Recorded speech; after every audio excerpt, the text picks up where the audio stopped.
Lafayette's visit to Lexington.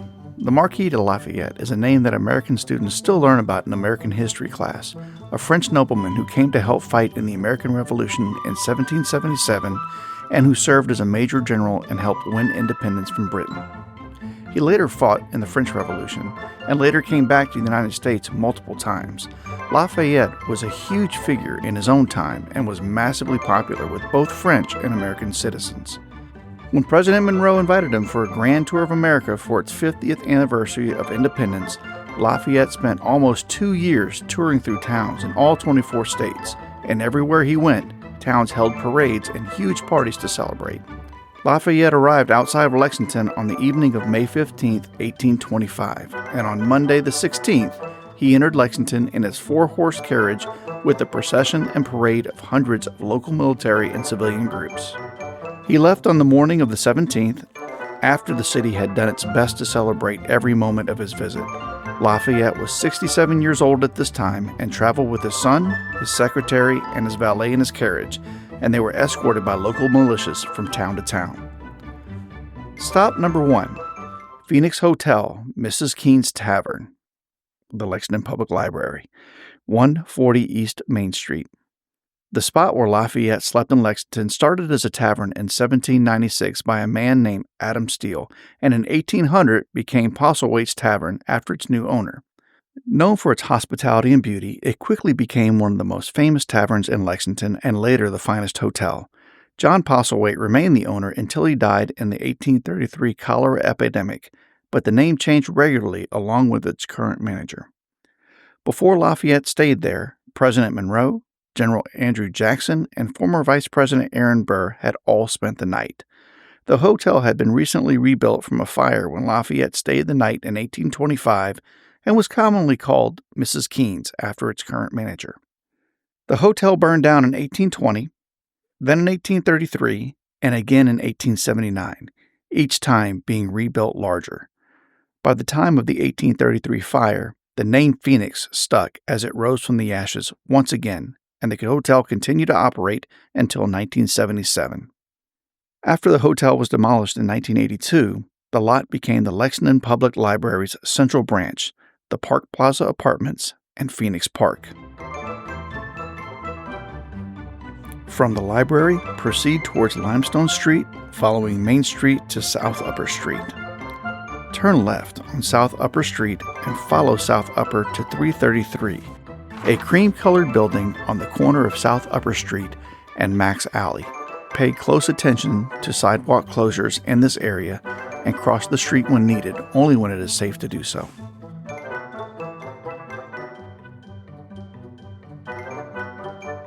Stop number 2. Lexington Lafayette Female Academy, the Lafayette Academy Apartments, 333 South Upper Street. In 1817, an ambitious teacher named John Aldridge purchased a lot intended for a larger space for his Lancastrian school, which opened in its new location in early 1818 and had both a boys' and girls' school. Retired Colonel Josiah Dunham purchased the school in 1824 after Aldridge's death the year before and transitioned it into the Lexington Female Academy. When Lafayette visited the school before the grand ball that evening, he visited the large crowd of students and Lexington ladies and listened to a program of several speeches, songs, and poems specifically prepared for his arrival. Colonel Dunham announced that the school's name would be the Lafayette Female Academy, and Lafayette recognized the honor. The Lafayette Female Academy did not survive Dunham's death and later became a boarding house. Backtrack down South Upper Street to Main Street. Turn left towards the old courthouse. Continue on Main Street until Broadway Street. You may remain at this corner of Main Street and Broadway, or cross Broadway to Triangle Park, then cross Main Street to the square when safe to do so.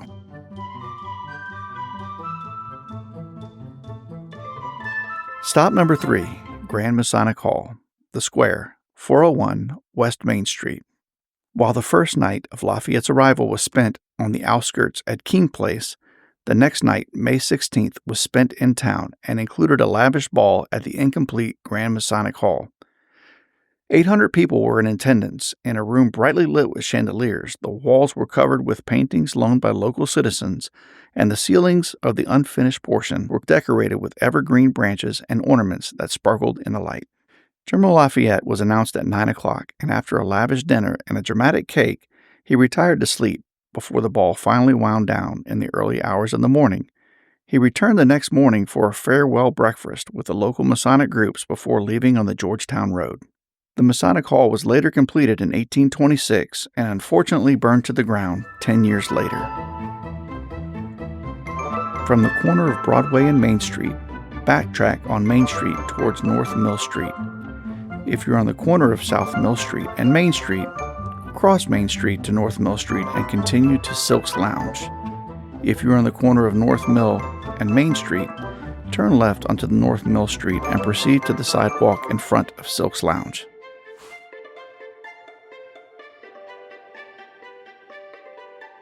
Stop number 4, Giron's Confectionery, 125 North Mill Street.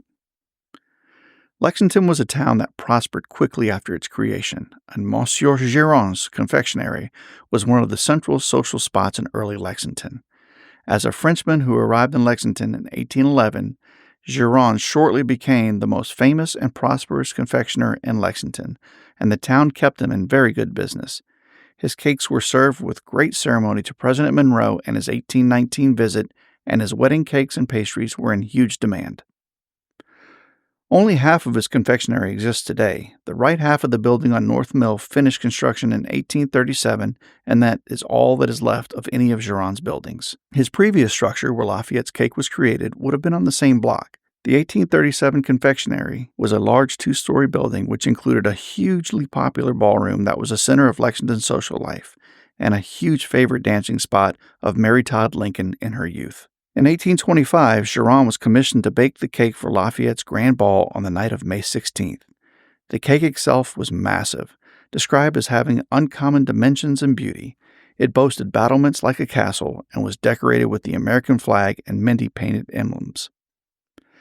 Lafayette declared himself unable to cut into such a masterpiece, and so the Masons passed a resolution that the cake would be preserved until their next annual convention. Continue straight on North Mill Street towards West Short Street, cross Short Street, and continue down Mill Street. 231 Mill Street is on your left, a 2-story brick house with a cream-colored door and black shutters.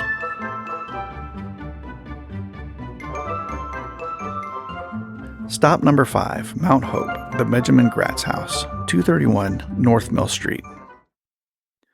The Benjamin Gratz House, also called Mount Hope, is a Georgian-style home built in 1806 by General John McCullough, editor of Lexington's first newspaper, the Kentucky Gazette, which dates back to 1787. Benjamin Gratz, a War of 1812 veteran, lawyer, and businessman, purchased Mount Hope in 1824, and Gratz descendants lived there for generations after. In 1825, Benjamin lived there with his wife Maria Gist Gratz, their children, and his mother-in-law, Judith Bell Gist Scott. At Lafayette's visit to the Gratz house, he gave condolences and shared memories with Judith Scott, the widowed wife of Governor Charles Scott. Lafayette and Scott had both been generals in the Revolution and had fought together in the Battle of Monmouth in 1778. Charles Scott had passed in 1813 after a term as Kentucky's 4th governor. Continue straight on North Mill Street to Gratz Park. Gratz Park will be on your left. Feel free to walk around the park while you listen to the stop.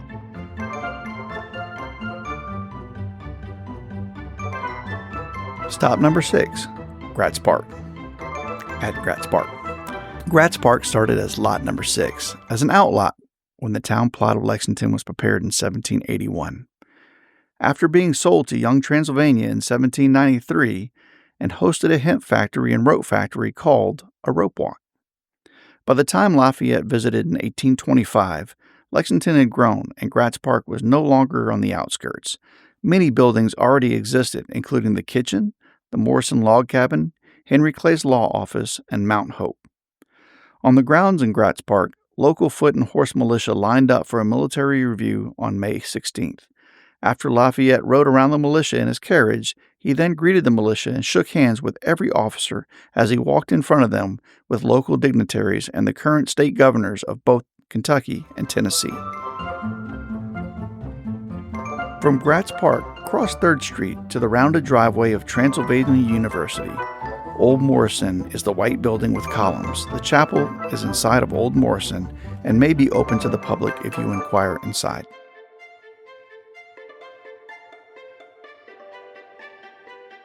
Stop number 7, Old Morrison Chapel at Transylvania University, 259 East 3rd Street. The Old Morrison Chapel was built as part of the Transylvania Seminary, which was housed on 3rd Street in what is now Gratz Park's grassy area. It burned down in 1829, and Old Morrison was built as the main academic building in 1832 on the other side of 3rd Street. On the morning of May 16th, Transylvania University was Lafayette's first stop of the day, and he was attended by the governors of Kentucky and Tennessee, as well as Transy's president. On a sofa set up in the chapel, Lafayette was presented with speeches and several students reciting original works created for the occasion of his visit, and was presented with an honorary degree as Doctor of Laws. After he complimented the program, he gave a speech praising the university and Henry Clay, who had just become the 9th Secretary of State. Then Lafayette stopped at President Holly's house before continuing on. To return to the library, cross West 3rd Street to North Mill Street when safe to do so. Follow North Mill Street to Main Street. Turn left on Main Street towards Upper Street. Continue to the intersection of Limestone Street and Main Street and cross at either corner when safe to do so, following traffic signals. This concludes our tour. Thank you for joining Lexington Public Library on this walk through Lexington's past and present. If you enjoyed the tour, check out our other tours on our website at www.lexpublib.org/walkingtours.